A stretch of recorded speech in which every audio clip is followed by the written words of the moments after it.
Sometimes we can all use a little reminder to stop and smell the roses. Well, we found an expert in the North Bay. He takes care of one of the world's largest collections of rare roses. And our Lauren Tom's got a chance to see what makes his blooms so special.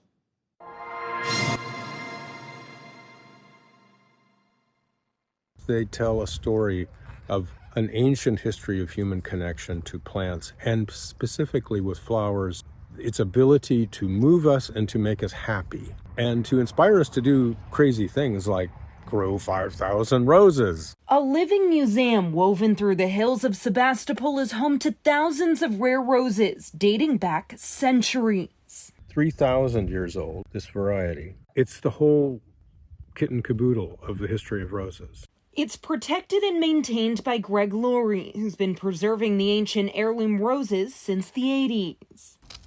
I had no training in botany. I learned all those things because I loved the plants. I wanted to grow the plants. As I grew, I learned. He's dedicated his life to caring for the fragrant florals that can be smelled with each gust of wind. I'm taking sometimes one cutting off of a plant that looks like it might not make it till next year, in the hope that I can root that one cutting. My chances may not be very good, but if there's even a possibility, it's worth it.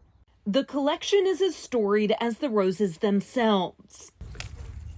If there's one rose that I pick again and again and again for the house, it's that.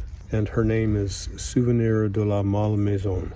It was flourishing in the early 2000s, but took a hit during the 2008 financial crisis when he was forced to close his nursery and the revenue went with it. But the pandemic gave him time to refocus and rebuild what is now one of the world's largest collections of a variety of roses. We have nonetheless lost a large part of our collection, probably over 1,000 varieties. With over 3,000 rare roses on his property, hundreds more are being cared for across the country, including in Savannah, Georgia, where Felicia McManamy adopted part of Greg's collection. And what's special about these is they thrive in our environment.